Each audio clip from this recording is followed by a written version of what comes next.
आज मैं एक ऐसी मूवी को एक्सप्लेन करूंगा जिसमें एक फ़ोन लोगों को मैसेज भेजकर अपना फ्यूचर बताता है। तो कहानी की शुरुआत एक रेलवे स्टेशन से होती है जहां पर एक लड़की ट्रेन के आने का इंतजार कर रही थी, लेकिन तभी उसके मोबाइल में एक मैसेज आता है और मैसेज में लिखा होता है कि वो इस ट्रेन को छोड़कर दूसरी ट्रेन में जाकर बैठ जाए। फिर वह लड़की दूसरी ट्रेन में बैठने के लिए वहां से जाने लगती है, लेकिन तभी उस रेलवे ट्रैक पर एक ट्रेन आ जाती है जिससे कि वो बच जाती है। लेकिन उसी समय दूसरे ट्रैक पर भी एक और ट्रेन आ जाती है जिससे कि वो वहां पर मारी जाती है और फिर सीन शिफ्ट होता है कहीं और, जहां पर एक आदमी को बताया जाता है और इसका नाम मैक्स था जो कि सिक्योरिटी इंजीनियर था और वो अपने काम के चलते थाईलैंड आया हुआ था। काम खत्म होने के बाद वो होटल जाता है और जाकर वहां पर देखता है कि उसके लाने कोई पार्सल छोड़ गया है और यह देखकर मैक्स सोचता है कि मैं तो यहाँ पर नया आया हूँ और इसके अलावा मैंने यहाँ पर कोई भी पार्सल या कुछ भी ऑर्डर नहीं किया है। लेकिन फिर भी वो पार्सल को अपने पास रख लेता है और अपने रूम में ले जाता है। वहाँ पर वो पार्सल को खोलकर देखता है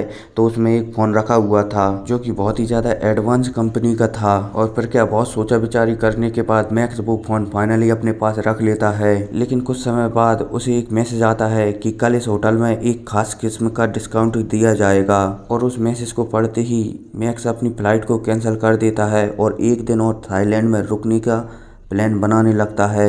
लेकिन जब मैक्स थाईलैंड घूम रहा था तो उसे टीवी पर एक चलती हुई न्यूज़ दिखाई देती है कि वो जिस प्लेन से जाने वाला था उसका एक्सीडेंट हो गया है। और यह सुनकर मैक्स सोचता है कि अच्छा हुआ मैं उस फ्लाइट से नहीं गया और अपने आप को बहुत ज़्यादा खुशनसीब समझता है। लेकिन तभी उसके मोबाइल पर एक और मैसेज आता है और उस मैसेज में लिखा होता है कि अगर तुम्हें बहुत जल्द अमीर होना है तो तुम्हें इस स्टॉक को खरीद लेना चाहिए। लेकिन मैक्स उस मैसेज पर ध्यान नहीं देता।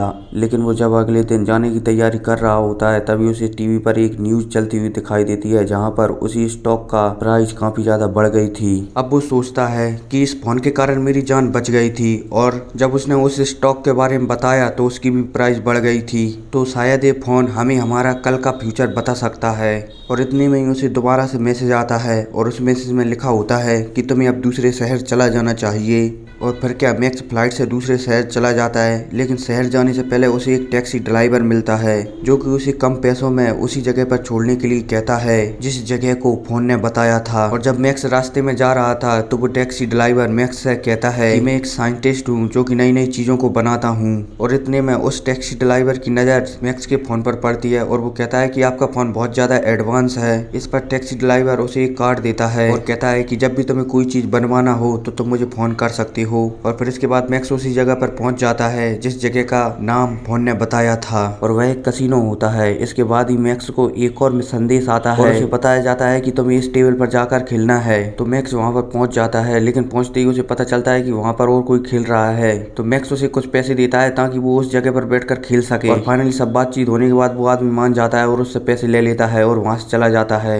इसके बाद मैक्स उस मशीन से खेलता है तो पहली बार में वो उस मशीन से कुछ पैसे जीत जाता है और फिर इस बात का पता वहाँ के सिक्योरिटी इंचार्ज को लग जाता है, लेकिन वो कुछ नहीं कहता। फिर इसके बाद मैक्स अपने सारे पैसों से कार्ड खरीद लेता है और दूसरा गेम खेलने लगता है। लेकिन मैक्स हर बार जीतता ही जा रहा था और फिर इस बार सिक्योरिटी इंचार्ज उस पर शक करने लगता है और उसे पता चलता है कि मैक्स हर बार जीतने से पहले अपने फोन को देखता है। इसके बाद जब मैक्स अपने पैसे लेने के लिए जाता है तो वो सिक्योरिटी इंचार्ज से कहता है कि अगली बार यहाँ पर आओ तो अपना फोन घर पर रख कर आना। फिर इसके बाद मैक्स उसी टैक्सी ड्राइवर को फोन लगाता है जो कि उसे कसिनो लेकर आया था और उस टैक्सी ड्राइवर से कहता है कि क्या तुम कुछ ऐसा बना सकते हो जिससे कि मुझे मेरा फोन बार बार देखना ना पड़े और वो सीधा मुझे सुना ही दे। इस पर टैक्सी ड्राइवर कहता है कि हाँ मैं बना सकता हूँ, लेकिन इसके लिए कुछ टाइम लगेगा। इसके बाद सीन दूसरी जगह शिफ्ट होता है जहाँ पर एक कपल आपस में लड़ रहे होते हैं। तभी मैक्स उनके बीच में आता है, लेकिन उनमें से वो आदमी मैक्स के ऊपर हाथ उठा देता है और मैक्स वहीं पर बेहोश हो जाता है। इसके बाद फिर हमें पता चलता है कि ये कोई कपल नहीं बल्कि कसिनो के सिक्योरिटी गार्ड हैं जो कि मैक्स के फोन का डेटा लेने के लिए आई हुई हैं। और फिर वो लड़की मैक्स के फोन का सारा डेटा लेकर कसिनो के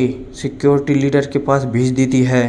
फिर इसके बाद मैक्स को होश आता है और वो लड़की उससे कहती है कि धन्यवाद मुझे बचाने के लिए। और फिर सीन शिफ्ट होता है जहाँ पर हमें वही टैक्सी ड्राइवर बताया जाता है और वो टैक्सी ड्राइवर मैक्स को एक डिवाइस देता है जिसे कि मैक्स अपने कान में लगा लेता है और दोबारा से कसिनो के अंदर चला जाता है। और फिर वहाँ पर वो दोबारा से गेम खेलना स्टार्ट करता है और बहुत सारे पैसे जीतता ही जा रहा था वो, जिसके कारण सिक्योरिटी परेशान हो जाती है और उसे उठाकर बाहर फेंक देती है। लेकिन वहीं FBI मिल जाती है मैक्स को और उसे पकड़ कर ले जाती है। और फिर सीन शिफ्ट हो जाता है दूसरी जगह जहाँ पर मैक्स मैक्स के साथ पूछताछ चल रही है। वो FBI एजेंट मैक्स से पूछता है कि तुम्हें फोन कहाँ से आ रहे हैं, मुझे बताओ। और इसके अलावा वो ये भी बताता है कि इस फोन को मिलने के बाद कुछ दिनों बाद उस बंदे की मौत हो जाती है, इसलिए अगर तुम मरना नहीं चाहते तो हमारा साथ दो। इस पर मैक्स मान जाता है कि ठीक है, मैं तुम्हारा साथ दूंगा, लेकिन मुझसे वादा करो कि तुम मुझे बाद में छोड़ दोगे। इसके बाद FBI एजेंट अपने बॉस को सारी जानकारी देता है। फिर इसके बाद दोबारा से मैक्स कसिनो में जाता है गेम को खेलने के लिए, लेकिन इस बार मैक्स जीतने की वजह हारने लगता है। फिर इतने में एक और मैसेज आता है मैक्स के पास, जिसमें लिखा होता है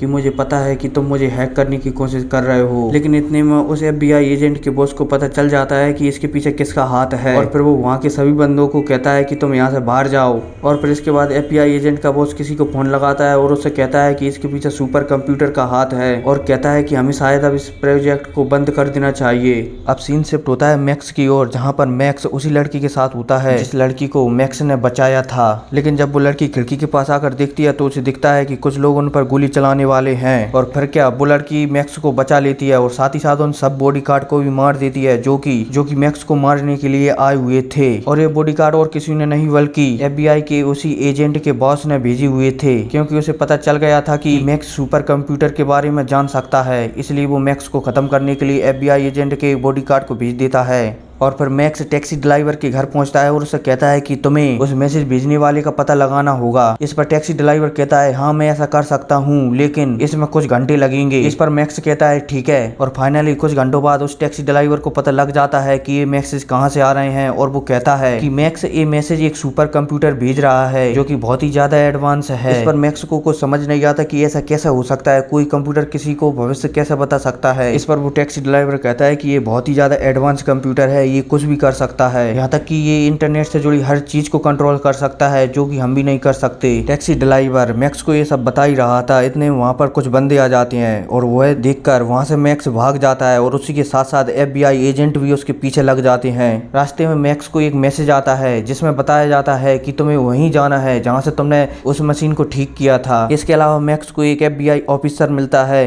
जो मैक्स को सब कुछ बता देता है कि FBI के लोग उसे क्यों मारना चाहते हैं। फिर इसके बाद मैक्स उसी जगह पर पहुंचता है जहां पर मैक्स सबसे पहले आया था। और फिर इसके बाद वो सुपर कंप्यूटर मैक्स से कहता है कि यहाँ पर जितने भी कंप्यूटर हैं उन सबको मुझसे कनेक्ट कर दो, जिससे कि मैं अपडेट हो जाऊं और हर चीज को कंट्रोल कर सकूं। फिर इसके बाद वो इंटेलिजेंट कंप्यूटर उन सारे कंप्यूटर से कनेक्ट होने लगता है। हालांकि मैक्स उन सारे कंप्यूटर को सुपर कंप्यूटर से कनेक्ट होने से रोकता है, लेकिन वो सारे कंप्यूटर सुपर कंप्यूटर के कंट्रोल में थे, इसलिए वो बहुत कोशिश करता है लेकिन वो कंप्यूटर को कनेक्ट होने से नहीं रोक पाता। और सीन शिफ्ट होता है FBI एजेंट की तरफ, जहाँ पर वो बताता है कि हमें अब वो सुपर कंप्यूटर को बंद कर देना चाहिए, क्योंकि ये मशीनों के साथ साथ इंसानों को भी कंट्रोल कर रहा है। और उधर मैक्स कंप्यूटर को बंद करने की कोशिश कर रहा है लेकिन वो बंद नहीं हो रहा है। इतने मैक्स उस कंप्यूटर से कहता है कि तुम्हें साइबर सिस्टम को सुरक्षित रखने के लिए बनाया गया था, लेकिन अब तुम इंसानों के लिए खतरा बनते जा रहे हो, इसलिए अब तुम्हें बंद होना होगा। और कंप्यूटर मैक्स की यह बात समझ जाता है और अपने आप को शट डाउन करने की प्रक्रिया करने लगता है। और कुछ समय बाद पूरी तरह से शट डाउन हो जाता है, लेकिन तभी वहाँ पर FBI के एजेंट आ जाते हैं और वो मैक्स को गिरफ्तार कर ले जाते हैं। लेकिन कुछ दिनों बाद मैक्स को छोड़ दिया जाता है। और फिर इसके बाद हमें वही टैक्सी ड्राइवर बताया जाता है, जो कि टैक्सी ड्राइवर नहीं बल्कि एक कर्नल था जो कि उस सुपर कंप्यूटर को बंद करने के मिशन पर था। और मैं सच्ची बात बताऊं तो इस कहानी से शायद हमें एक ही सीख मिलती है कि हमें इंसानों की बनी भाई हर चीज को एक लिमिट में यूज करना चाहिए, नहीं तो वो हमारे लिए लाभ की जगह नुकसानदायक हो सकती हैं। और हाँ, इस वीडियो को लाइक या डिसलाइक जरूर करना। मिलते हैं अगली वीडियो में, तब तक के लिए टेक केयर एंड